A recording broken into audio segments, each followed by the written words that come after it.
are children who describe being trained on cats to insert a knife up the rectum of a cat and rip it open as a training to doing the same with live babies. And the woman who got on cable access television and said, the foster children I've had in my home, and she was a very brave lady, and she took the worst foster children, the foster children that no one else would take. And one by one, they began to tell her about being involved in these satanic things. And she said one girl at Christmas time lay on the floor and screamed for 2.5 hours. She said, I can't get the sound of the babies crying out of my head.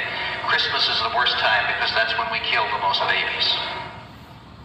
The children I have talked to have all had to murder before the age of 2. I mentioned that last week, and we kind of went right on past it.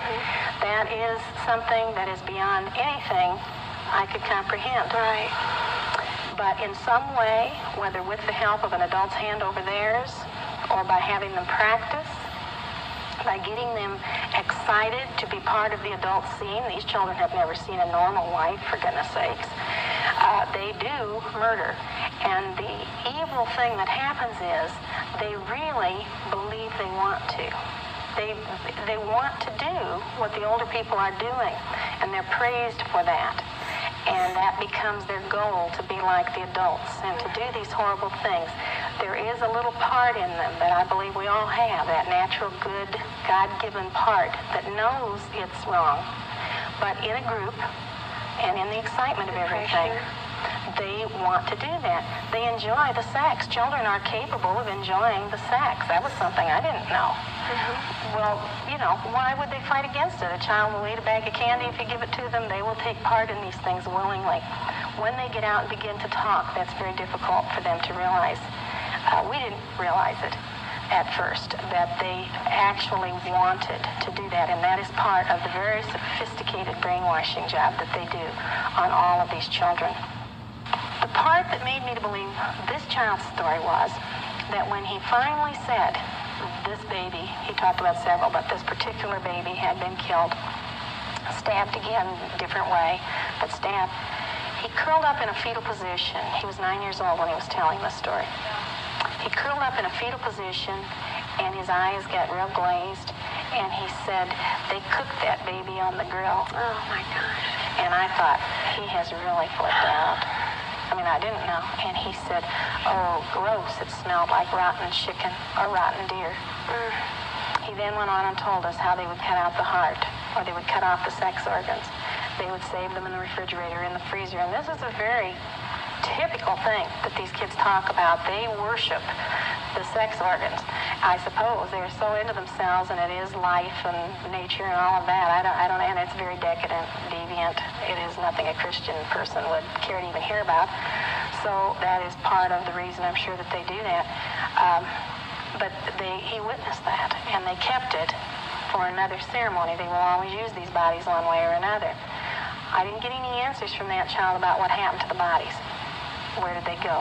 Eventually, the little ones that I was talking about first talked about throwing the babies in the fire. And I asked about that. And you mean they were dead and then they threw them in the fire? And the littlest one said, no, them was alive and them threw them, like this. The most horrible story about fire that I have to tell, and this is extremely disturbing, was a little girl. She is a teenager as she was telling me this story. And she was describing the barn where they used to go to have their meetings. And she told how they would gather outside of the barn and do their chanting. And then as they went on into the barn, they would be split into different groups. And she was never with any of her family. They all went to different places. And I asked her where she had to go, and she said, I was always in the burning room. And as she went on and described the burning room, I thought, how she came out of this with any sanity at all, I don't know. She was very small child. They would take young children, and we're probably talking preschoolers. I don't think that they dealt much with the older ones. And they would hang them from a rafter in this barn. And there would be as many as 5 to 10 hung in a row. And they would be fully clothed, which is unusual because frequently they are all naked. The children, like this girl, were all given candles. And you can picture the ceremony as she described it. And the candles were lit one by one. Then the adults would go forward and they would pour from a cup some liquid on each of the children's clothing, which is obviously gasoline or kerosene. We didn't know that then. And then after whatever it was they had to do, they would give the signal, and these others would have to go forward and set the children on fire. When they were done, they would just cut them down. The first child that this girl had to kill was a cousin, a little cousin. What does that do to you? What does it do to your insides? But you couldn't object because the children that objected were killed. Frequently, she said, people would come. They'd come as families, like we would go to some big festive gathering, not knowing that their child would be sacrificed.